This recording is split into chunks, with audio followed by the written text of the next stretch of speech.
Les deux nigauds, écrit par Madame la Comtesse de Ségur, née Rostopchine, lu par Angèle Coutu.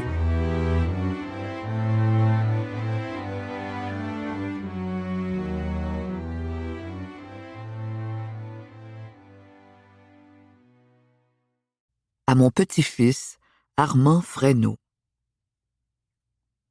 Mon cher petit, c'est à toi, bon petit habitant de l'excellente Bretagne, que je dédie l'histoire de ces deux nigauds qui préfèrent Paris à la campagne. Tu ne feras pas comme eux, car déjà Paris t'ennuie et la Bretagne te plaît. Reste toujours brave et loyal breton, et garde-toi de devenir un Parisien frivole, moqueur, vain et inconstant. Ta grand-mère, comtesse de Ségur, née Rostopchine. Chapitre 1. Paris, Paris. Monsieur et Madame Gargillier étaient seuls dans leur salon. Leurs enfants, Simplici et Innocent, venaient de les quitter pour aller se coucher. Monsieur Gargillier avait l'air impatienté. Madame Gargillier était triste et silencieuse. « Savez-vous, cher ami, dit enfin Monsieur Gargillier, que j'ai presque envie de donner une leçon, cruelle peut-être, mais nécessaire, à cette petite sotte de Simplici et à ce benêt d'Innocent. »« Quoi? Que voulez-vous faire? » répondit Madame Gargillier avec effroi. « Tout bonnement contenter leur désir d'aller passer l'hiver à Paris. »« Mais vous savez, mon ami, que notre fortune ne nous permet pas cette dépense considérable. Et puis votre présence est indispensable ici pour tous vos travaux de ferme, de plantation. Aussi je compte bien rester ici avec vous. Mais comment alors les enfants pourront-ils y aller? Je les enverrai avec la bonne et fidèle Prudence. Simplici ira chez ma sœur Madame Bombec, à laquelle je vais demander de les recevoir chez elle en lui payant la pension de Simplici et de Prudence, car elle n'est pas assez riche pour faire cette dépense. Quant à Innocent, je l'enverrai dans une maison d'éducation dont on m'a parlé, qui est tenue très sévèrement et qui le dégoûtera des uniformes dont il a la tête tournée. Mais, mon ami, votre sœur a un caractère si violent, si emporté. Elle a des idées si bizarres que Simplici sera très malheureuse auprès d'elle. C'est précisément ce que je veux. Cela lui apprendra à aimer la vie douce et tranquille qu'elle mène près de nous, et ce sera une punition des bouderies, des pleurnicheries, des humeurs dont elle nous ennuie depuis un mois. Et le pauvre Innocent, quelle vie on lui fera mener dans cette pension? Ce sera pour le mieux. C'est lui qui pousse sa sœur à nous contraindre de les laisser aller à Paris, et il mérite d'être puni. On envoie dans cette pension les garçons indociles et incorrigibles. Ils lui rendront la vie dure, j'en serai bien aise. Quand il y en aura assez, il saura bien nous l'écrire et se faire rappeler. Et Prudence, elle est bien bonne, bien dévouée, mais elle n'a jamais quitté la campagne, et je crains qu'elle ne sache pas comment s'y prendre pour arriver à Paris. Elle n'aura aucun embarras. Le conducteur de la diligence la connaît, prendra soin d'elle ainsi que des enfants. Une fois en chemin de fer, ils auront 3 heures de route, et ma sœur ira les attendre à la gare pour les amener chez elle. Madame Gargillier chercha encore à détourner son mari d'un projet qui l'effrayait pour ses enfants, mais il persista, disant qu'il ne pouvait plus supporter l'ennui et l'irritation que lui donnaient les pleurs et les humeurs de Simplici et d'Innocent. Il parla le soir même à Prudence, en lui recommandant de ne rien dire encore aux enfants. Elle fut très contrariée d'avoir à quitter ses maîtres, mais flattée en même temps de la confiance qu'il lui témoignait. Elle détestait Paris sans le connaître, et elle comptait bien que les enfants s'en dégoûteraient promptement et que leur absence ne serait pas longue. Quelques jours après, Simplici essuyait pour la 20e fois ses petits yeux rouges et gonflés.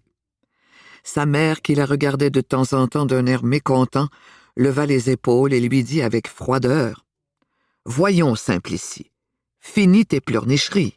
C'est ennuyeux à la fin. Je t'ai déjà dit que je ne voulais pas aller passer l'hiver à Paris et que je n'irai pas. Simplicie. Et c'est pour cela que je pleure. Croyez-vous que ce soit amusant pour moi, qui vais avoir 12 ans, de passer l'hiver à la campagne, dans la neige et dans la boue? Madame Gargillier. Est-ce que tu crois qu'à Paris, il n'y a ni neige, ni boue? Simplicie. Non, certainement. Ces demoiselles m'ont dit qu'on balayait les rues tous les jours. Madame Gargillier. Mais on a beau balayer, la neige tombe et la boue revient comme sur les grandes routes. Simplicie. Ça m'est égal, je veux aller à Paris. Madame Gargillier. Ce n'est pas moi qui t'y mènerai, ma chère amie. Simplicie recommence à verser des larmes amères. Elle y ajoute de petits cris aigus qui impatientent sa mère et qui attirent son père occupé à lire dans la chambre à côté. Monsieur Gargillier avec impatience. Eh bien, qu'y a-t-il donc? Simplicie pleure et crie. Madame Gargillier. Toujours sa même chanson. Je veux aller à Paris. Monsieur Gargillier. Petite sotte, va. Tu fais comme ton frère dont je ne peux plus rien obtenir. Monsieur a dans la tête d'entrer dans une pension à Paris et il ne travaille plus, il ne fait plus rien. Madame Gargillier. Il serait bien attrapé d'être en pension, mal nourri, mal couché, accablé de travail, rudoyé par les maîtres, tourmenté par les camarades, souffrant du froid l'hiver, de la chaleur l'été. Ce serait une vie bien agréable pour Innocent, qui est paresseux, gourmand et indocile. Ah! Le voilà qui arrive avec un visage long d'une aune. Innocent entre sans regarder personne. Il va s'asseoir près de Simplicie. Tous deux boudent et tiennent les yeux baissés vers la terre. Madame Gargillier. Qu'as-tu, Innocent? Pourquoi boudes-tu? Innocent. Je veux aller à Paris. Monsieur Gargillier. Petit drôle. Toute la journée le même refrain. Je veux aller à Paris. Ah, tu veux aller à Paris? Eh bien, mon garçon, tu iras à Paris et tu y resteras, quand même tu y serais malheureux comme un âne. Et moi? Et moi? S'écria Simplicie en s'élançant de sa chaise vers son père. Toi, Nigaude? Tu mériterais bien d'y aller pour te punir de ton entêtement maussade. Je veux y aller avec Innocent. Je ne veux pas rester seule à m'ennuyer. Sotte fille, tu le veux. Eh bien, soit. Mais réfléchis bien avant d'accepter ce que je te propose. J'écrirai à ta tante, Madame Bombec, pour qu'elle te reçoive et te garde jusqu'à l'été. Une fois que tu seras là, tu y resteras, malgré prières et supplications. J'accepte, s'écria Simplicie avec joie. Madame Gargillier. Tu n'as jamais vu ta tante, mais tu sais qu'elle n'est pas d'un caractère aimable, qu'elle ne supporte pas la contradiction. Je sais, j'accepte, s'empresse de dire Simplicie. Le père regarda Innocent et Simplicie, dont la joie était visible. Il leva encore les épaules et quitta la chambre, suivi de sa femme. Quand ils furent partis, les enfants restèrent un instant silencieux, se regardant avec un sourire de triomphe. Lorsqu'ils se furent assurés qu'ils étaient seuls, qu'on ne pouvait les entendre, ils laissèrent éclater leur joie par des battements de mains, des cris d'allégresse, des gambades extravagantes. Innocent. Je t'avais bien dit que nous l'emporterions à force de tristesse et de pleurs. Je sais comment il faut prendre papa et maman. En les ennuyant, on obtient tout. Simplicie. Il était temps que cela finisse, tout de même. Je n'y pouvais plus tenir. C'est si ennuyeux de toujours bouder et pleurnicher. Et puis, je voyais que cela faisait de la peine à maman. Je commençais à avoir des remords. Innocent. Que tu es bête. Remords de quoi? Est-ce qu'il y a du mal à vouloir connaître Paris? Tout le monde y va. Il n'y a que nous dans le pays qui n'y soyons jamais allés. Simplicie. C'est vrai, mais papa et maman resteront seuls tout l'hiver, ce sera triste pour eux. Innocent. C'est leur faute. Pourquoi ne nous mènent-ils pas eux-mêmes à Paris? Tu as entendu l'autre jour, Camille, Madeleine, leurs amis, leurs cousins et cousines, tous vont partir pour Paris. Simplicie. On dit que ma tante n'est pas très bonne. Elle ne sera pas complaisante comme maman. Innocent. Qu'est-ce que cela fait? Tu as 12 ans. Est-ce que tu as besoin qu'on te soigne comme un petit enfant? Simplicie. Non, mais... Innocent. Mais quoi? Ne va pas changer d'idée maintenant. Puisque papa est décidé, il faut le laisser faire. Simplicie. Oh, je ne change pas d'idée. Sois tranquille. Seulement, j'aimerais mieux que maman vînt à Paris avec nous. Et les enfants allèrent dans leur chambre pour commencer leurs préparatifs de départ. Simplicie n'était pas aussi heureuse qu'elle l'avait espéré. Sa conscience lui reprochait d'abandonner son père et sa mère. Innocent, de son côté, n'était plus aussi enchanté qu'il en avait l'air. Ce que sa mère avait dit de la vie de pension lui revenait à la mémoire, et il craignait qu'il y eût un peu de vrai. Mais il aurait des camarades, des amis, et puis il verrait Paris, ce qui lui semblait devoir être un bonheur sans égal. Ils n'osèrent pourtant plus en reparler devant leurs parents, qui n'en parlaient pas non plus. « Ils auront oublié, » dit un jour Simplicie. « Ils ont peut-être voulu nous attraper, » répondit Innocent. « Que faire alors? » « Attendre, et si dans 2 jours on ne nous dit rien, nous recommencerons à bouder et à pleurer. »« Je voudrais bien qu'on nous dît quelque chose. C'est si ennuyeux de bouder. » 2 jours se passèrent. On ne parlait de rien aux enfants. Monsieur Gargillier les regardait avec un sourire moqueur. Madame Gargillier paraissait mécontente et triste. Le 3e jour, en se mettant à table pour déjeuner, Innocent dit tout bas à Simplicie: « Commence, il est temps. » Simplicie: « Et toi? » Innocent: « Moi aussi. Je boude.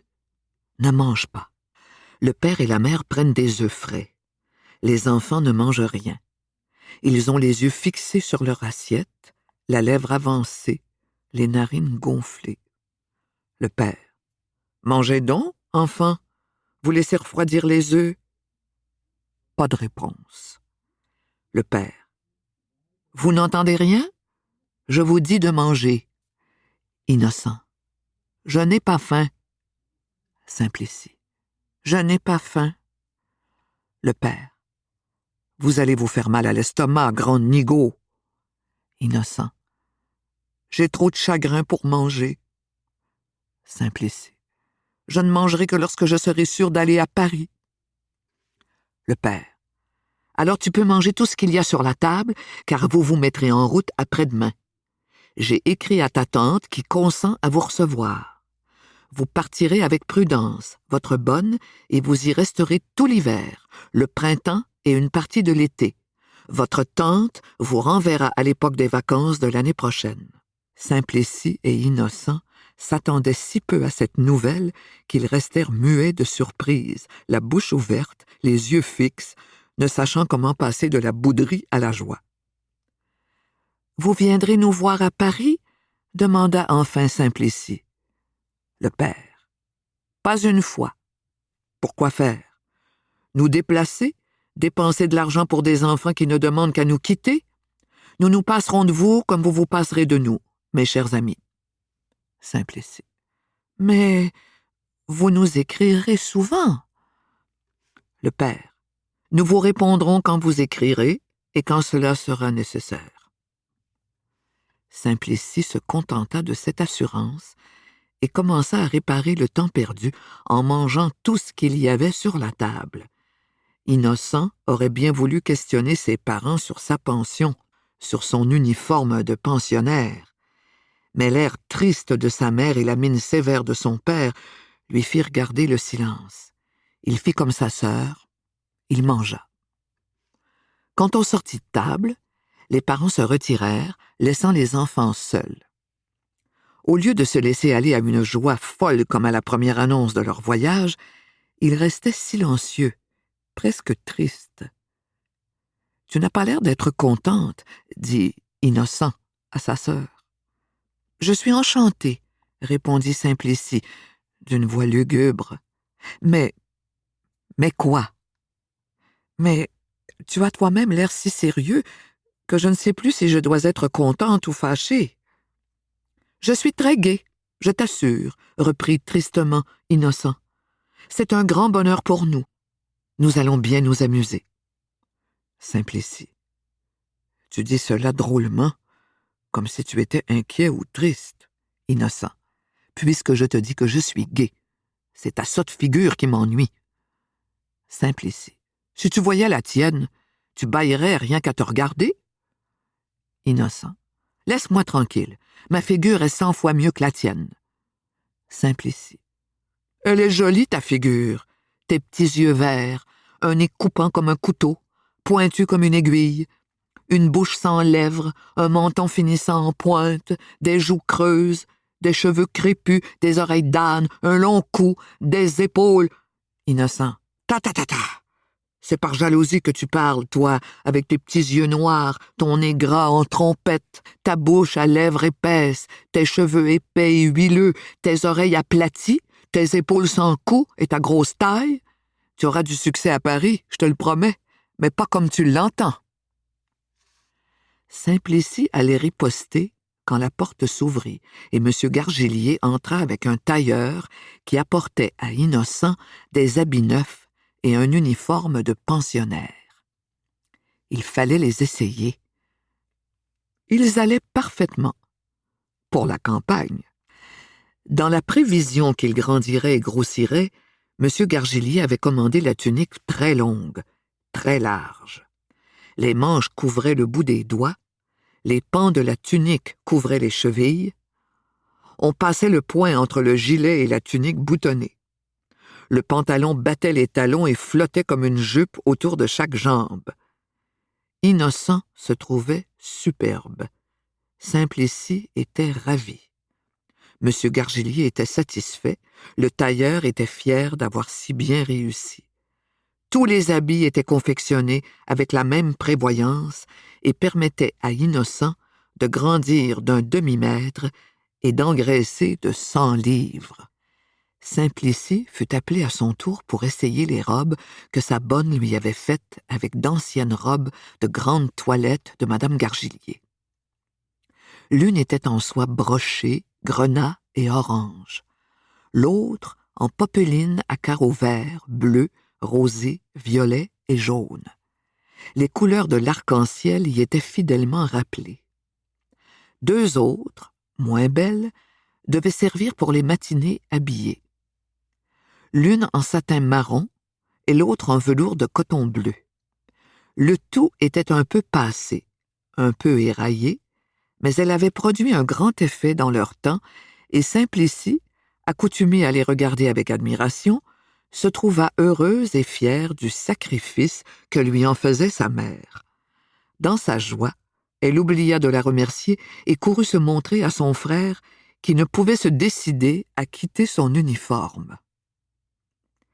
Ils se promenèrent longtemps en long et en large dans le salon, se regardant avec orgueil et comptant sur des succès extraordinaires à Paris. Simplicie. Tes camarades de pension n'oseront pas te tourmenter avec tes beaux habits. Innocent. Je crois bien. Ce n'est pas comme dans leurs vestes étriquées. On n'a pas ménagé l'étoffe dans les miens. On leur portera respect, je t'en réponds. Simplicie. Et moi, quand ces demoiselles me verront, Camille, Madeleine, Élisabeth, Valentine, Henriette et les autres, elles n'ont rien d'aussi beau, bien certainement. Innocent. Elles vont crever de jalousie. Simplicie. D'autant qu'on ne trouve plus d'étoffe pareille à ce que m'a dit maman. Innocent. Comme on nous traitera avec respect quand on nous verra si bien habillés. Simplicie. Il ne faudra plus bouder, n'est-ce pas? Innocent. Non, non. Il faut au contraire être gai et aimable. Leur entretien fut interrompu par Prudence, qui venait chercher les habits neufs pour les emballer. Innocent et Simplicie se déshabillèrent avec regret et allèrent aider leur mère et leur bonne à tout préparer pour le départ qui devait avoir lieu le surlendemain. Chapitre 2. Le départ. Ces derniers jours se passèrent lentement et tristement. M. Gargillier regrettait presque d'avoir consenti à la leçon d'ennui et de déception que méritaient si bien ses enfants. Madame Gargillier s'affligeait et s'inquiétait de cette longue séparation à laquelle elle n'avait consenti qu'à regret. Les enfants eux-mêmes commençaient à entrevoir que leurs espérances de bonheur pourraient bien ne pas se réaliser. L'heure du départ sonna enfin. Madame Gargillier pleurait, M. Gargillier était fort ému. Simplicie ne retenait plus ses larmes et désirait presque ne pas partir. Innocent cherchait à cacher son émotion et plaisantait sa sœur sur les pleurs qu'elle versait. Prudence paraissait fort mécontente. « Allons, mademoiselle, montez en voiture. Il faut partir puisque c'est vous qui l'avez voulu. »« Adieu, Simplicie. Adieu, mon enfant, » dit la mère en embrassant sa fille une dernière fois. Simplicie ne répondit qu'en embrassant tendrement sa mère. Elle craignit de n'avoir plus le courage de la quitter si elle s'abandonnait à son attendrissement, et Simplicie voulait à toute force voir Paris. Elle monta en voiture. Innocent y était déjà. Prudence se plaça en face d'eux. Elle avait de l'humeur et elle la témoignait. Prudence. « Belle campagne que nous allons faire. Je n'avais jamais pensé, monsieur et mademoiselle, que vous auriez assez peu de cœur pour quitter comme ça votre papa et votre maman. » Innocent. « Mais, Prudence, c'est pour aller à Paris. » Prudence. « Paris, Paris. Je me moque bien de votre Paris, une sale ville qui n'en finit pas, où on ne se rencontre pas, où on s'ennuie à mourir, où il y a des gens mauvais et voleurs à chaque coin de rue. » Innocent. « Prudence, tu ne connais pas Paris. Tu ne peux en parler. » Prudence. « Tiens, faut-il ne parler que de ceux qu'on connaît? Je ne connais pas notre Seigneur, et j'en parle pourtant, tout comme si je l'avais vu. Ce n'est pas lui qui aurait tourmenté sa maman, la bonne Sainte Vierge, pour aller à Paris. » Innocent. « Notre Seigneur a été à Jérusalem. C'était le Paris des Juifs. » Prudence. « Laissez donc. Vous ne me ferez pas croire cela quand vous m'écorcheriez vive. Tout de même, mademoiselle Simplicie a meilleur cœur que vous, monsieur Innocent. Elle pleure tout au moins. » Innocent. « C'est parce qu'elle est fille, et que les filles sont plus pleurnicheuses que les garçons. » Prudence. « Ma foi, monsieur, s'il est vrai, comme on dit, que les larmes viennent du cœur, ça prouve qu'elles ont le cœur plus tendre et meilleur. » Innocent leva les épaules et ne continua pas une discussion inutile. Simplicie finit par essuyer ses larmes. Elle essaya de se consoler par la perspective de Paris. Ils arrivèrent bientôt à la petite ville d'où partait la diligence qui devait les mener au chemin de fer. Leur place était retenue dans l'intérieur. Prudence fit charger sa malle sur la diligence. Il n'y en avait qu'une pour les 3 voyageurs. Prudence n'était pas riche en vêtements. Innocent n'avait que son petit trousseau de pensionnaire. Simplicie possédait, en dehors de ses 4 belles robes, 2 robes de mérino et peu d'accessoires. « En route, les voyageurs pour Redon !» cria le conducteur. « Monsieur Gargillier, 3 places d'intérieur !» Nos 3 voyageurs prirent leur place. « Monsieur Boginski, 2 places. Madame Courtemiche, 2 places. Madame Petit-Baudois, 1 place. » Les voyageurs montaient. Il y avait 6 places. On y entassa les personnes que l'on venait d'appeler. Madame Courtemiche avait pris 2 places pour elle et pour son chien, une grosse laide bête jaune, puante et méchante. Elle se trouva voisine de Prudence qui, se voyant écrasée, poussa à gauche. La grosse bête, bien établie sur la banquette, grogna et montra les dents. Prudence la poussa plus fort. La bête se lança sur Prudence, qui para cette attaque par un vigoureux coup de poing sur l'échine. Le chien jette des cris pitoyables. Madame Courtemiche venge son chéri par des cris et des injures. Le conducteur arrive, met la tête à la portière. « Qu'est-ce qu'il y a donc ?» dit-il avec humeur. Madame Courtemiche. Il y a que madame que voici veut usurper la place de mon pauvre chéri mignon, qu'elle l'a injurié, poussé, frappé, blessé peut-être. Prudence. La diligence est pour les humains et pas pour les chiens.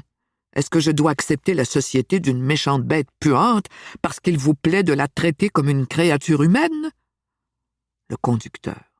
Les chiens doivent être sur l'impériale avec les bagages. Donnez-moi cette bête que je la hisse. Madame Courtemiche. Non, vous n'aurez pas mon pauvre chéri mignon. Je ne le lâcherai pas quand vous devriez me hisser avec. Tiens, c'est une idée, dit le conducteur en riant. Voyons, madame, donnez-moi votre chien. Jamais, dit madame Courtemiche avec majesté. Le conducteur. Alors montez avec lui sur l'impériale. Madame Courtemiche. J'ai payé mes places à l'intérieur. Le conducteur. On vous rendra l'argent. Madame Courtemiche. Eh bien oui, je monterai. Je n'abandonnerai pas chéri mignon. Madame Courtemiche descendit de l'intérieur, suivit le conducteur et se prépara à grimper après lui l'échelle qu'on avait appliquée contre la voiture. À la seconde marche, elle trébucha, lâcha son chien, qui alla tomber en hurlant aux pieds d'un voyageur, et serait tombée elle-même sans l'aide d'un des garçons d'écurie restés au pied de l'échelle et du conducteur qui la saisit par le bras. « Poussez !» cria le conducteur. « Poussez ou je lâche !»« Tirez !» cria le garçon d'écurie. « Tirez ou je tombe avec mon colis !» Le conducteur avait beau tirer, le garçon avait beau pousser, Madame Courtemiche restait au même échelon, appelait d'une voix lamentable son chéri mignon. « Le voilà, votre chéri mignon, dit un voyageur ennuyé de cette scène. À vous, conducteur, ajouta-t-il en ramassant le chien et en le lançant sur l'impériale. Le voyageur avait mal pris son élan. Le chien n'arriva pas jusqu'au sommet de la voiture. Il retomba sur le sein de sa maîtresse, que le choc fit tomber sur le garçon d'écurie, et tous trois roulèrent sur les bottes de paille placées là, heureusement, pour le chargement de la voiture, entraînant avec eux le conducteur, qui n'avait pas pu dégager son bras de l'étreinte de Madame Courtemiche. La paille amortit le choc, mais le chien, écrasé par sa maîtresse, redoublait ses hurlements. Le garçon d'écurie étouffait et appelait au secours. Le conducteur ne parvenait pas à se dégager du châle de Madame Courtemiche, des pattes du chien et des coups de pied du garçon. Les voyageurs riaient à gorge déployée de la triste position des 4 victimes. Enfin, avec un peu d'aide, quelques tapes au chien, quelques poussades à la dame et quelques secours au garçon, chacun se releva plus ou moins en colère. « Madame veut-elle qu'on la hisse ?» dit un des voyageurs. « Je veux user de mes droits, » répondit Madame Courtemiche d'une voix tonnante. Et saisissant son chéri mignon de ses bras vigoureux, elle s'élança avec plus d'agilité qu'on aurait pu lui en supposer à la portière de l'intérieur restée ouverte. De 2 coups de coude, elle refit sa place et celle de chéri mignon et déclara qu'on ne l'en ferait plus bouger. Ses compagnons de l'intérieur voulaient réclamer, mais les autres voyageurs étaient impatients de partir. Le conducteur se voyait en retard. Sans écouter les lamentations de Prudence, de Madame Petit-Baudois et des 2 Polonais, c'est-à-dire de Boginski et de son compagnon, il monta sur le siège, fouetta les chevaux et la diligence partit. Prudence. Vous voilà donc revenue avec votre vilaine bête, madame. Prenez garde toujours qu'elle ne gêne ni moi, ni mes jeunes maîtres, et qu'elle ne nous empeste pas plus que de droit. Madame Courtemiche. Qu'appelez-vous vilaine bête, madame? Prudence. Celle que vous avez sous le bras, madame. Madame Courtemiche. Bête vous-même, madame. Prudence. Vilaine vous-même, madame.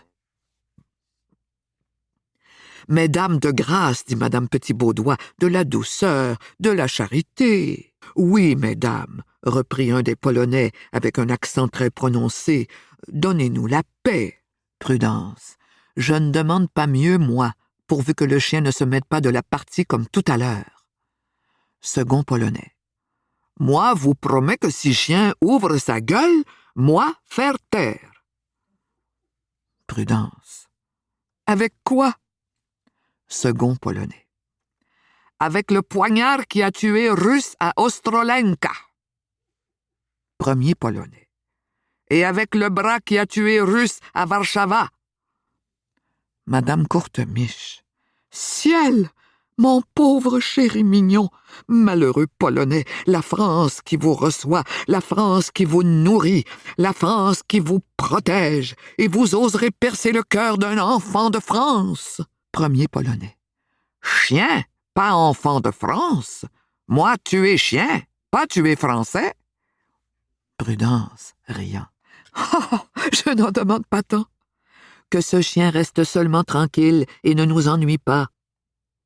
Innocent et Simplicie, placés en face de Prudence, de Madame Courtemiche et de son chien, étaient plus effrayés qu'amusés de tout ce qui s'était passé depuis qu'ils étaient installés dans la diligence. Le chien leur causait une grande terreur. Sa maîtresse, plus encore. Ils se tenaient blottis dans leur coin, ne quittant pas des yeux chéri mignon, toujours prêts à montrer les dents et à s'en servir. Madame Courtemiche leur lançait des regards flamboyants, ainsi qu'aux Polonais, qu'elle prenait pour des assassins, des égorgeurs. Madame Courtemiche gardait son chien sur ses genoux.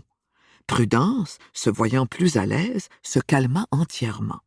Fatiguée de ses dernières veilles pour les préparatifs du départ, elle s'endormit. Innocent et Simplicie fermèrent aussi les yeux. Le silence régnait dans cet intérieur, si agité une demi-heure auparavant. Chacun dormit jusqu'au relais. Il fallait encore 2 heures de route. Mais pendant ce calme, ce silence, Madame Courtemiche seule veillait. Chéri mignon flairait des provisions dans le panier que Prudence avait placé par terre sous ses jambes. Il luttait depuis quelques instants contre sa maîtresse pour s'assurer du contenu du panier. Madame Courtemiche l'avait péniblement retenu tant qu'un œil ouvert pouvait le voir et le dénoncer. Mais quand elle vit le sommeil gagner tous ses compagnons de route, elle ne résista plus aux volontés de l'animal gourmand et gâté, et, le déposant doucement près du panier, non seulement elle le laissa faire, mais encore elle aida au vol en défaisant sans bruit le papier qui enveloppait la viande. Chéri mignon fourra son nez dans le panier, saisit un gros morceau de veau froid et se mit à le dévorer avec un appétit dont se réjouissait le faible cœur de sa sotte maîtresse. À peine avait-il avalé le dernier morceau que la diligence s'arrêta et que chacun se réveilla. Les chevaux furent bientôt attelés. La voiture repartit. « Il est près de midi, » dit Prudence. « C'est l'heure de déjeuner. Avez-vous faim, monsieur Innocent et mademoiselle Simplicie? »« Très faim, » fut la réponse des 2 enfants. « Alors nous pouvons déjeuner. Et si ces messieurs les Polonais ont bon appétit, nous trouverons bien un morceau à leur offrir. » Les yeux des Polonais brillèrent, leurs bouches s'ouvrirent. Les pauvres gens n'avaient rien mangé depuis la veille pour ménager leur maigre bourse et pouvoir payer le dîner au Mans. Prudence les avait pris en amitié à cause de leurs menaces contre le chien. Elle reçut avec plaisir les vifs remerciements des 2 affamés. Prudence se baisse, prend le panier, le trouve léger, y jette un prompt et méfiant regard. « On a fouillé dans le panier » s'écria-t-elle. « On a pris la viande.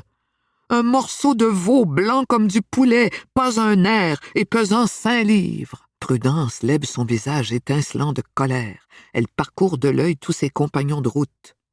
Les Polonais désappointés, Madame Petit-Baudoin stupéfaite ne font naître aucun soupçon.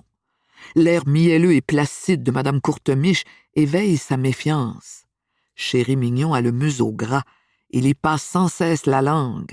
Son ventre est gonflé outre mesure. De petits morceaux de papier gras paraissent sur son front et sur une de ses oreilles. « Voilà le voleur !» s'écria Prudence. « C'est ce chien maudit qui a mangé notre déjeuner, notre meilleur morceau. Un morceau que j'avais choisi entre 100 chez le boucher, que j'avais fait rôtir avec tant de soin. Messieurs les Polonais, vengez-vous !»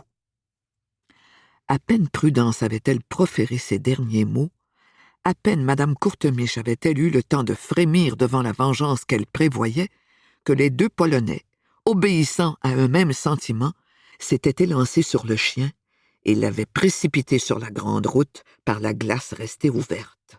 La stupéfaction de Madame Courtemiche donna à la diligence, lancée au galop, le temps de faire un assez long trajet avant qu'elle fût revenue de son saisissement. Un silence solennel régnait dans l'intérieur. Chacun contemplait Madame Courtemiche et se demandait à quel excès pourrait se porter sa colère. Son visage, devenu violet, commençait à blêmir. Sa lèvre inférieure tremblait, ses mains se crispaient. Elle cherchait à faire expier à Prudence le secours que lui avaient accordé les Polonais. Elle n'osait pourtant s'attaquer à Prudence elle-même, mais l'attachement qu'elle paraissait avoir pour ses jeunes maîtres dirigea l'attaque de Madame Courtemiche. Elle poussa un cri sauvage et, s'élançant sur Innocent, avant que personne eût pu l'arrêter, elle lui appliqua soufflet sur soufflet, coup de poing sur coup de poing. Prudence n'avait pas encore eu le temps de s'interposer entre cette femme furieuse et sa victime, que les Polonais avaient ouvert la portière placée au fond de la voiture et, profitant d'un moment d'arrêt, ils avaient saisi Madame Courtemiche et l'avaient déposée un peu rudement sur la même grande route où avait été lancé son chéri mignon. La diligence, en s'éloignant, leur laissa voir longtemps encore Madame Courtemiche, d'abord assise sur la grande route, puis levée et menaçant du poing la voiture qui disparaissait rapidement à ses regards. Prudence approuva et remercia les Polonais. Madame Petit-Baudoin les blâma et leur dit qu'il pourrait leur en arriver des désagréments. Les Polonais s'en moquèrent et demandèrent à Prudence d'examiner le panier et ce qui restait. On profita des places qui restaient libres pour se mettre à l'aise et pour défaire tout ce que renfermait le panier. La prévoyance de la bonne reçut sa récompense.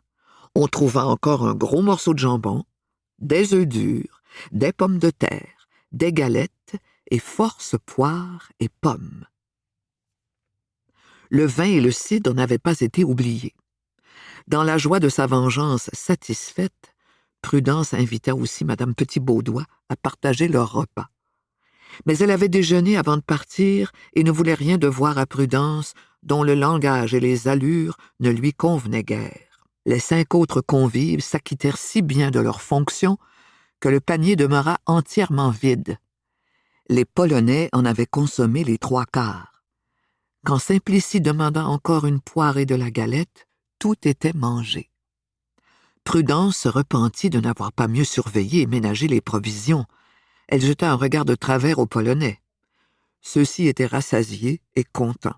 Ils ne bougèrent plus jusqu'à l'arrivée à Laval, où les voyageurs descendirent pour attendre le train qui devait les mener à Paris. Chapitre 3. Le chemin de fer.